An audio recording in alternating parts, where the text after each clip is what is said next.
Yo, what up? What up? What up? It's your boy LV. Thank you guys for tuning in. This is the LV TV podcast where we talk all things content, clients, cash flow for the focus. I mean, for the profit and profit and impact focused coaches and consultants. I'm tongue tied already. We're going to be talking with the owner, the black man behind Miestro, in just a second. Coming up next.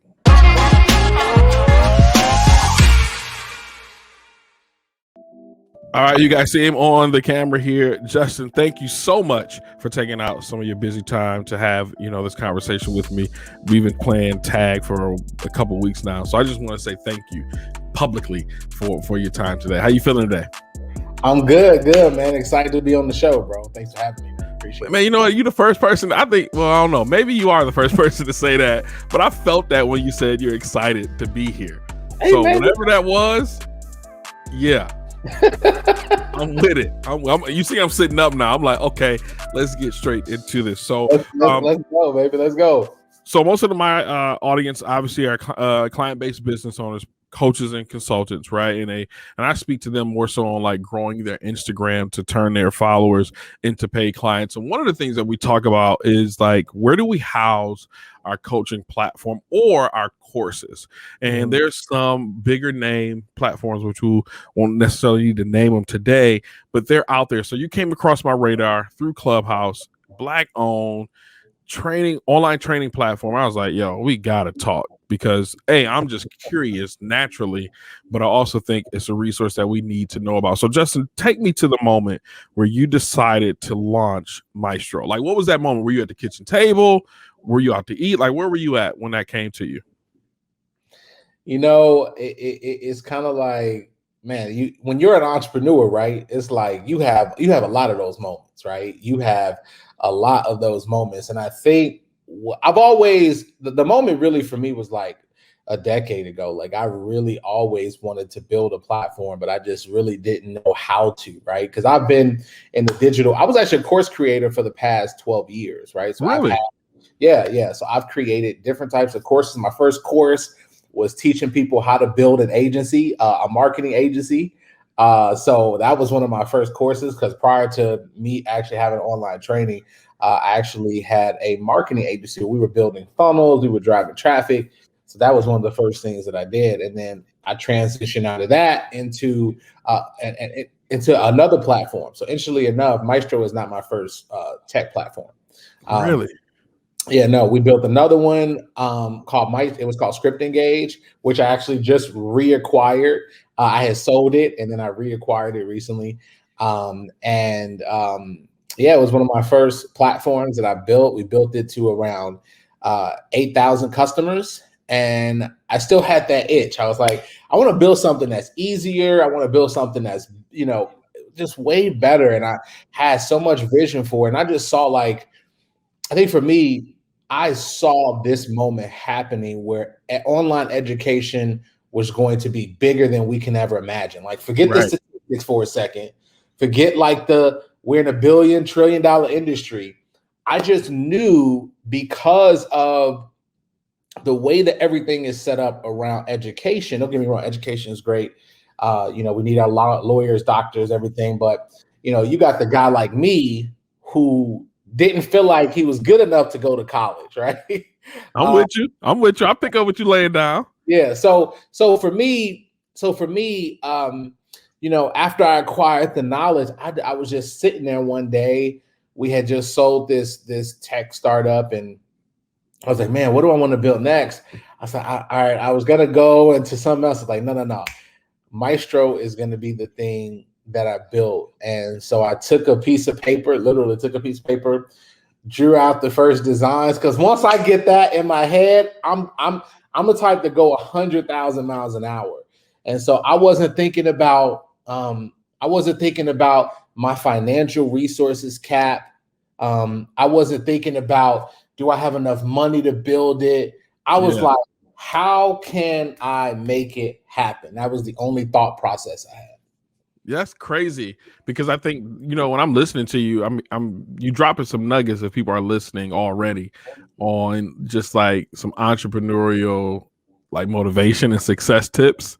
Yeah. You know what I mean? Like you legit just lay out a couple of those for us. So hopefully people go back. But what I'm really curious, you said something like you were not the college guy. So Yeah. how did you even get into the space? Because typically we think that if you're in the tech space and you're a black person, that you went to college for it, right? So what happened? What was that moment? I'm curious. The moment came. So I have a background in copywriting, which is, for those of you that are watching this, copywriting is the thing that is on your website, the thing that you see in your emails, the reason why you're on that webinar.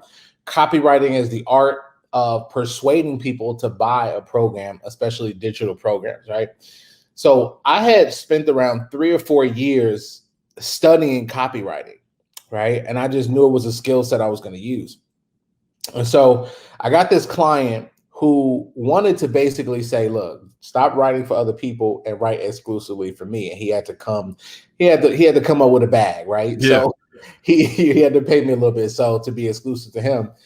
And he owned this software company, this technology company. And I always say, especially when I'm speaking on stages, I say, look, I'm just a boy from the South Side of Chicago, right? Like, and I say that to say, like, I didn't know anything about technology. I was not like, you hear these stories, man, people like, I'm the computer whiz, and that wasn't me. I didn't use the internet or pick up a computer until about a decade ago. That was the first time I used it and realized this opportunity. But I've always had this insatiable ability to just learn, right? Like just absorb things and really be able to act on it really fast. And so the moment came for me was the guy who was my client. He had a technology company. He bought me. He was like, let's go to this technology conference where there's other founders. And I was like, okay, cool. He's like, you may be able to get some other clients. I don't know. He might have been getting sick of me at that point. Right. He's like, no, we got to get you some other clients, right?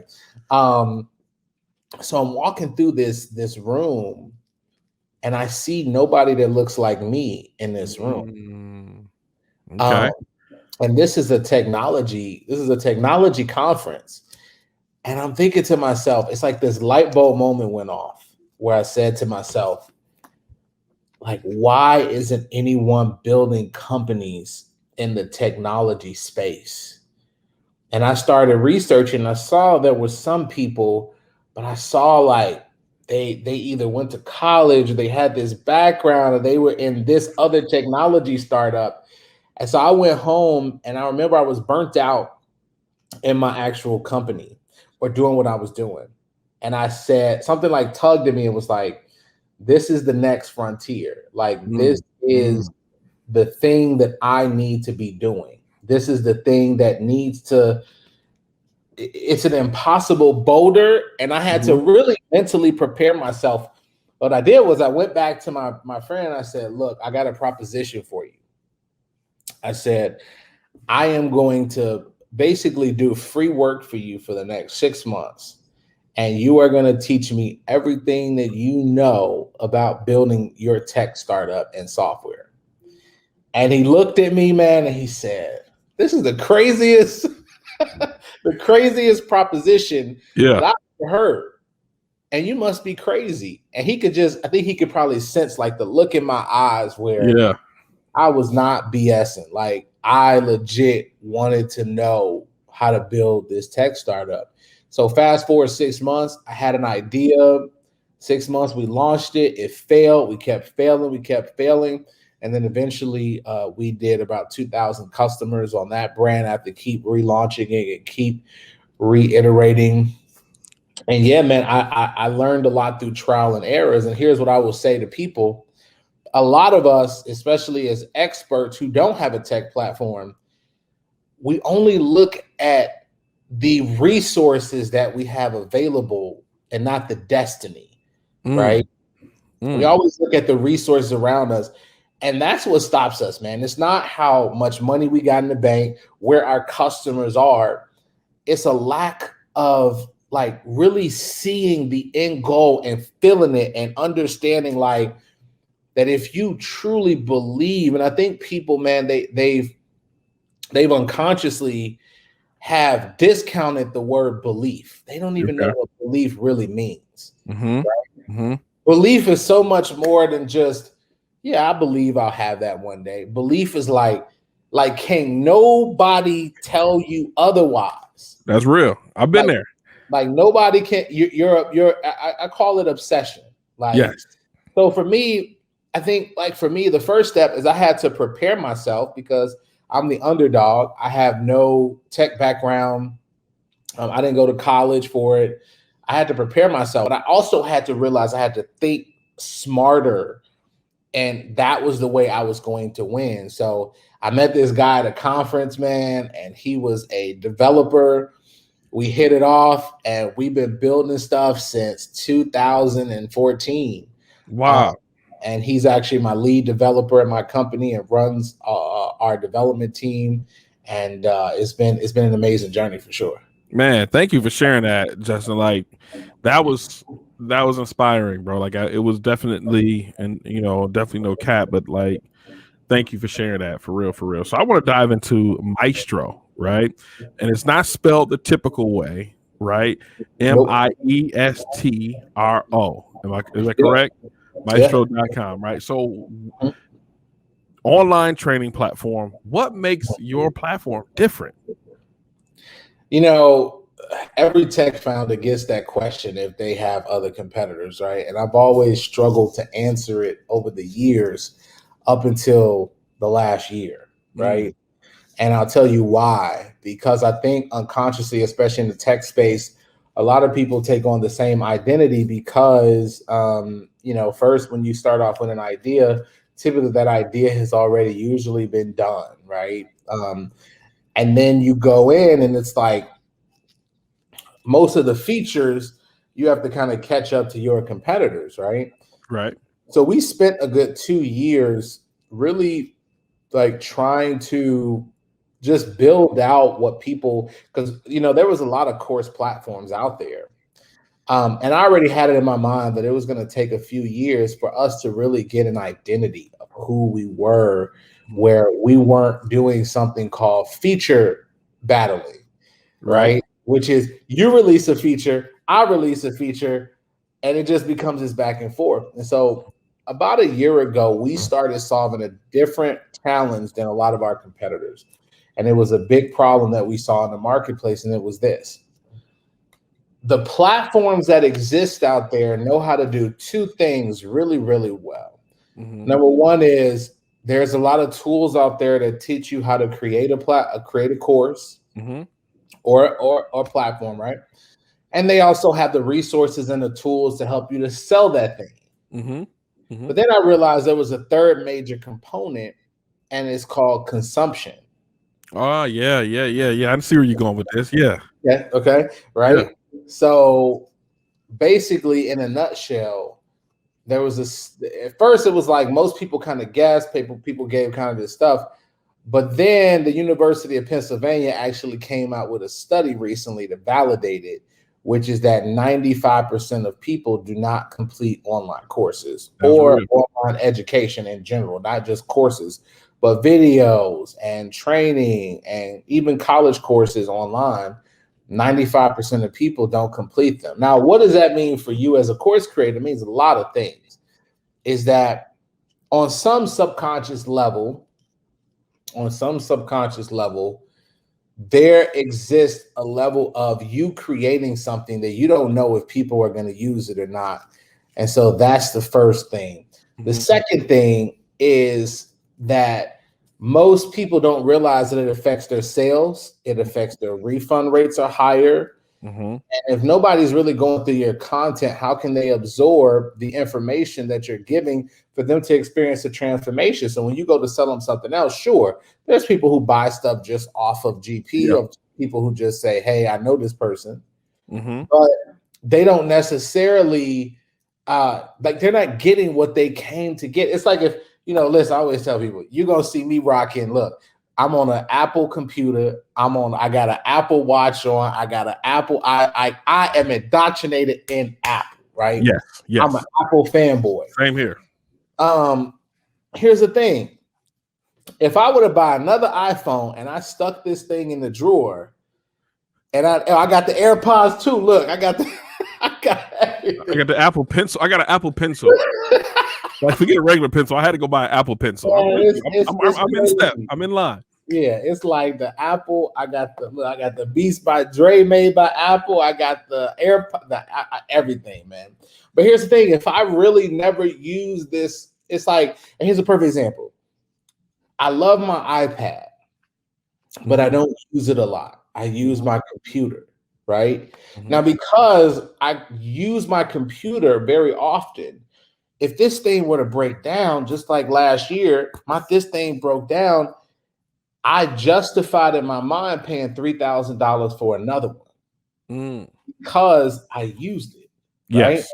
Yes. Now with my iPad, if that were to break down, listen, I love my iPad, but I don't use it. So in my mind, I'm going, I'll wait. I don't know if I'm going to buy another one. Yeah. I can just use my computer. You see where I'm going? So a lot of times we don't realize that if we're creating courses, we got to get people consuming. So back to your original question, what makes Miestro different?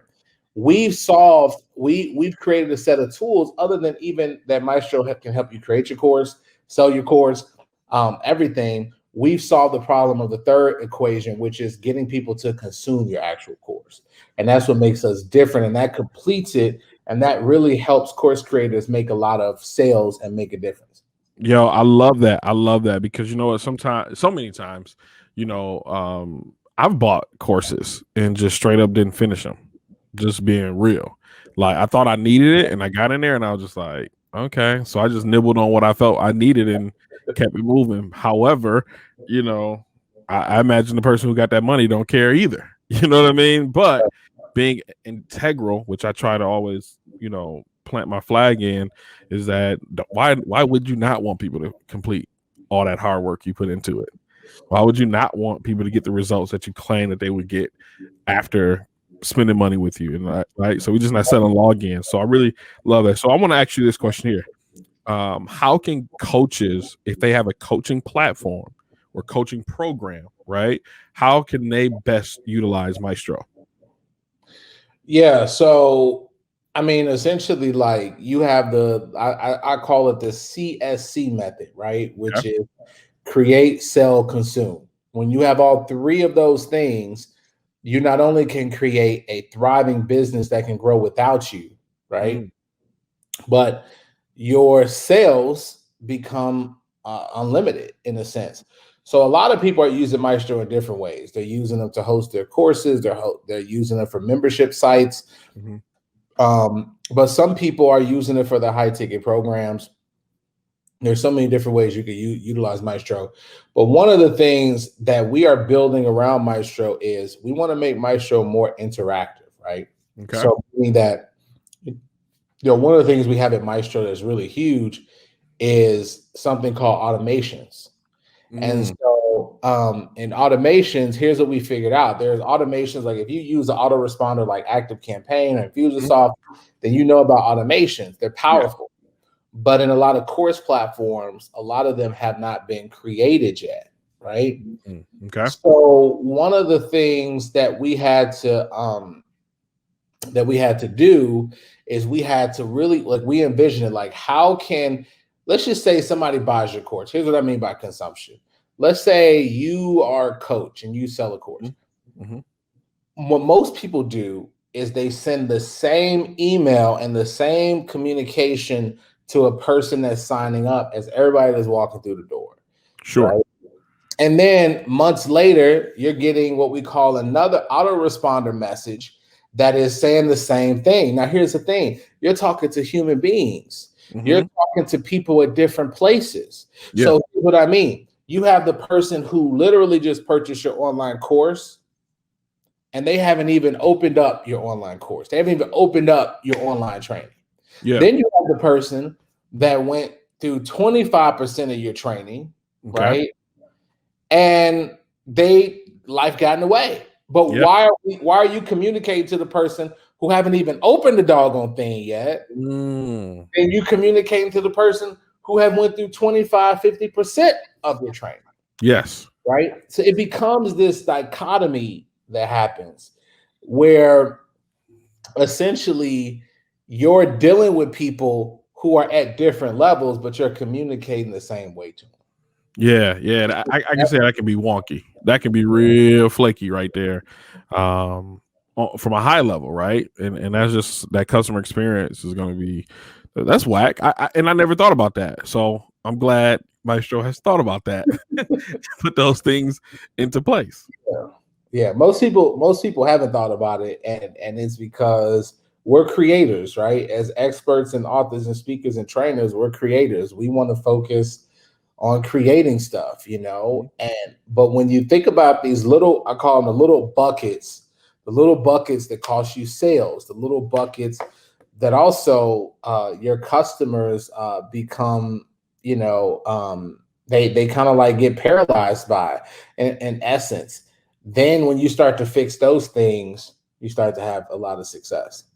Sweet. So I don't want to keep too much of your time. I know you're getting ready to wear your toes in some sand and come Look, back with a tan. whatever. Listen, let's get it. We good. Nah. You talking about you going there? You ain't coming back till you Morris Chestnut dark. That's what I heard. Listen, I coming back to I don't even think I can ever get to Morris Chestnut. I'm gonna be there for a whole year trying to be Morris Chestnut, brother. No doubt. Hey, just take your Apple devices with you. You can work from the beach. It's okay. It's all right, man. I thought you were gonna say, "Give me a caramel, brother," or something. Let me darken up. Let me find. Nah, you and Terrence Howard, y'all kind of close, but he probably a little bit darker. Yeah. I can come back a little bit. Terrence Howard for sure. Come on, hustle and flow. He gonna whoop that. Nothing wrong with that. Nothing wrong with that. So I appreciate it. So we have this whole idea of making sure that customer experience is set up right as far as us communicating through the progress. I love that. Also the process of helping us as, creators make sure people consume the content, right? So lastly, what would you say is another reason that, that we should just really dive in? Because when I go to the website, I'm like, yo, this stuff is high level. It doesn't look shabby. So I'm saying that from the perspective that sometimes when we think Black owned, we think, right. You know what I'm saying? Right. So what would you say is that last piece that we need to just drop that jab on them and say, boom, Maestro is the way to go instead of those other competitors. We're not even gonna mention them. Yeah. So competitors at this moment, would you even consider them competitors? Yeah, I mean, you always gonna have competitors. Is what you do well, is what and that's what I was saying about the identity is that, do we have all the same features as all of our competitors? Absolutely. But the difference is we focus on other problems. So, and that's the thing about platforms is you got to focus on, hey, who's trying to solve my problems or at least helping me solve problems I don't even know that's costing me 6 figures or 7 figures in my potential sales. One of the things that I would just say that we do really differently is you have to set up learning environments, because when it comes down to that 95%, you have to set up learning environments that are conducive with the way that people consume information. And so what happens is a lot of time when you look at these course rooms and they look boring, they not really inviting, they like bland, we don't realize that it's really an experience when people consume our content. So here's what we decided to do. We decided, and we did a test for about 4 or 5 months where we said, what is that experience that people are used to when they're consuming education or even entertainment? And we came up with the fact that people love Netflix, they love Hulu, and they have this experience that it's so much, it's simple, but it's absolutely brilliant when you think about it, right? So what we started doing was we started actually redesigning all of our student experiences and student rooms to look like Netflix. Love it. And so now people are just excited about that. And that's also a game changer. And what we're coming out with in the next few months is really going to shut it down, because we're actually like having a whole experience around kind of like that Netflix kind of style as well. Yeah. I love that, man. You I think you just sold your boy. I mean, if you didn't sell them who watching and listening, they need to check their posts, right? And I'm saying this, guys, for those as you watch and you listen. Here's the reason why this is so important. Why I'm really excited about even sitting down talking with Justin from this perspective that we need to make sure our tools and everything align with our strategies. Sometimes we just go after things because they're out there, right? It's almost like you say, "I'm trying to lose weight," but you're eating a cheeseburger, but you really need some broccoli, right? Make a broccoli sandwich. And what you have just laid out, in my opinion, for the coach and consultant, those high ticket offer folks who are pushing high ticket, you want to make sure you have a platform like Maestro behind you, because it sounds like it's very intuitive to what we need to keep our business going, not what we need to just get a sale. You know what I mean? Like I really like how you put that together, and I appreciate your time. And so I'm not going to keep you because I want to see how much of a Terrence Howard complexion you do when you come back. You know, you and the family. But any last words, bro? Anything you want to share with us before you get off here, man? Because I think you're deeper than what you put on. Like I think you holding back, bro. Holding back in what aspect? I mean, and this is just me listening to you. Like I can see you as the entrepreneur, as the tech guy, quote unquote, and you can speak that language and you can talk that talk from that. But it's something about, I guess, from a personal development level, I think that you can really jump into, and I can hear it, but I know you didn't really dive into that. No, I think, man. Before we end it, I like to talk about this stuff. So let's get it in, because I think also it'll help. Because let me say this. I always like to say this, man. Like, I'm enough to be dangerous. You feel me? Like I'm enough to be dangerous. What it means is that I've mastered the art of different levels of, I like to call, balance. A lot of people are not balanced, either this way or that way. Sure. So I'm enough to be dangerous technically, but I got a team around me that's really powerful. You know, even to get to this level of understanding technology and how it works, I had to do a lot of work on myself over the years, man. And I had to do a lot of healing. Yeah. You know, I had to reprogram my thinking around myself, because most of my life I was taught you were stupid. You're, you know, like many of us, you're not good enough. And I had to, I don't know why, man. It was like this thing that just, it was put inside of me where I was like, yo, I got to do this work. And I knew it was going to take years. And I think that's the thing. People are so afraid of time. It's like they got to have it tomorrow, in opposed to realizing that you got to dedicate years and years and years to you transforming as a person, right? Because it took you years of mental programming to get to where you're at now. That's real. Right? And so, you know, for me, I had to spend years. I spent six figures out of my own pocket, going to retreats, consuming courses, man, doing whatever I needed to do to win, you know, and that's still a journey I'm going on now, you know, and just knowing, how do I work? What makes you, like, you got to become obsessed with that stuff. Yeah. If you're sitting there, you're not getting results. Here's the thing, right? If you're not getting results in your business, because I think I saw a statistic said 90% of people, businesses don't make over six figures. Right. You have to look at a lot of different factors, but the biggest thing is you got to look at yourself. See, it wasn't until I had that honest conversation where I literally picked up my journal and was like, look, bro, you on Facebook 2 hours a day. Hey, bro, you checking your Instagram messages every other hour. You checking email. When I had that honest conversation, that's when I was able to get a lot of shit done. A lot of stuff done. And so it changed the perspective for me. So even in building Maestro, it also kind of brought the landscape to that as well. Yeah.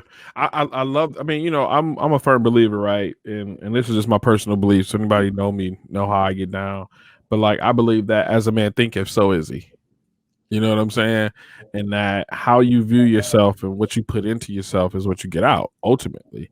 Like, you can't hide that, right? And if you do, you're extremely deceived, as if you look at yourself in the mirror, and then when you walk away, you forget what you look like. You know what I'm saying?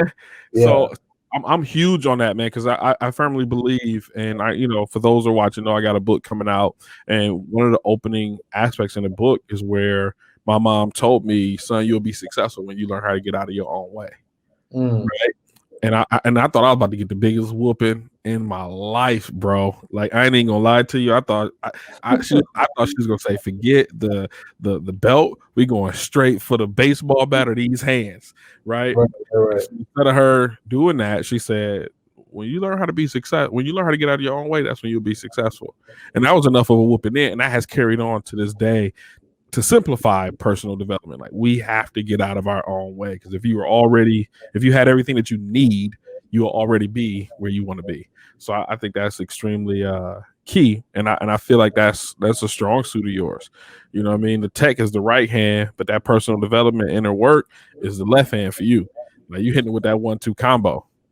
Yeah, and that's the thing, man. I think if people don't realize, if they could deal with their, if you could really go deep enough, right? Mm-hmm. You can really deal with your dark place. So you're never going to get rid of your dark place. But see, if you're able to deal with the dark place, there's nothing in the world that can't stop you. Like in my mind, do I have days where I'm down and I still, yeah, but I've programmed myself so much over the years that period of time only lasts for a small inkling of like a minute. Mm-hmm. Like I always tell, like I told my mom, I tell my friends, I say, look, I got 24 hours to grope, moan, get upset, be pissed off. I got 24 hours back. And then after that, but here's the thing, I programmed myself like that. Mm-hmm. Well, after 24 hours is automatic anyway. Yep. It's like, all right, now I'm upset. I'm over this. I'm over that. What's the solution? What we gonna do now? How we gonna get over this hump? How we gonna get through it? Have other people been in this situation? You know, I'm thinking like that. I know other people have been in this situation. They just figured it out. So now you got to figure it out. So it's like, that's how I've gotten myself out of every situation, and how even building Maestro, like give you an example. A year ago, Maestro looked like your typical tech company, right? Sure. And I wasn't happy with it. So now when you go to Maestro now, you like, wow, like that's so when you go to Maestro now, it's like, damn, you know. And that's what I told my team. I said, look, we are going to obsess over this thing until we get some, when people look at it, they go, damn, like they go, wow, they like that. And I can tell in your face, you genuinely go, wow, when you went to Maestro. I got the website right here. I'm telling you, I'm with it. So a lot of people, we spent 4 or 5 months trying to get that thing, and we were dedicated to it every day. And we had to probably go through 50, 60 different designs before we got to that. Right. And then we finally got to this where 5 or 6 people was in alignment, and we were like, this is it. Right. And listen, when you work like that, that's when you get noticed, man. In the past 2 weeks, man, I can't tell you the celebrities and the big gurus who I looked up to, how they reached out to me because of that brand that I created, right? Where I literally, they in my inbox like, what's up? Or I remember I reached out, I'd be like, dang, I reached out to you in 2016 and told you. But it's the sheer fact that they saw it and they like, okay, these people, like this company, they're not playing. They're playing on a whole nother playing field. So you got to be able to think about what's going to make you like that, and how can you get like that in your business as well. So, bro, we're gonna have to do a part 2. We got or just you and I just have a conversation, right? I call these cloth talks, right? These are the type of conversations we just got to have, especially amongst ourselves. And I know people do have them that look like us, but you know, I like to have that underdog chip on my shoulder. Like, not too many of us do this, so let's do it. So let's have that conversation. So, real quick, guys, I want you to do me a huge favor. Thank you for watching, listening to the podcast, right? But thank you for subscribing. Do all that stuff. But more importantly, here's what I need you to do. If you're a coach, consultant, or you're a service provider, and you're a content creator, you want to put together your course, right? You want to put together some training. All I actually do is one thing. I'm only going to actually do one thing. Just go to the website, right? Miestro.com. That's Miestro.com. And I want you to just check it out. Just check it out. Spend at least 3 minutes there. Just go through, see if it's something that you're interested in. If you are, sign up, right? And if you're not, reach out to me and tell me why you're not, and I'll relay that information to Justin. I'm gonna be your filter, bro. I'm gonna kind of like, it may be some crazies out there that may try and be like, I don't like it because of the colors. All right, whatever. You know what I'm saying? That's like you don't like your favorite football team because of their jerseys. That don't make sense. But anyway, so again, make sure you guys go check it out if you're interested in it and you want to see what's actually better than some of his competitors. I highly, highly recommend maestro.com for you. So with that being said, any last words, bro? No, man, I appreciate you, bro. Appreciate you having me on. It makes me even better, man, that you're an Apple, fanboy. So, I ain't no type of, because sometimes I judge people based on if they on the Android phone. So, if you, I appreciate you on that, bro. I'm on a Mac Mini. That's how deep I go with this Apple stuff. We go deep, bro. We go deep. So no, man, I appreciate you having me on. And if you're listening to this, man, go out there and I really mean this when I say this, man, go out there and just change the world, man. Like, one of the things that gets me up, no matter how tough it gets, and we've had a lot of tough moments, especially in bootstrapping Maestro, because we're completely bootstrapped. We're not venture backed. So that was really tough over the years, man. I just say, what do I want people to say about me when I pass away, man? Like, I don't want the typical, man, he's a nice dude, he was cool, he was funny. Like, I don't want that. Like, I want people to be like, when they looked at my website and go, wow, I want people to be like, look, forget all them surface level adjectives, he's good. No, listen, he inspired me. Like, yeah, he helped me become a better person. So I would just say, man, like, face all the fears you have. Go out there and do something amazing, great. Everybody's listening to this is doing something great already. But go above and beyond than what you even think you're capable of. And you'll see so much that you haven't even fathomed of seeing. So again, man, thanks for having me on. I appreciate it. Man, no doubt. Y'all have a good one.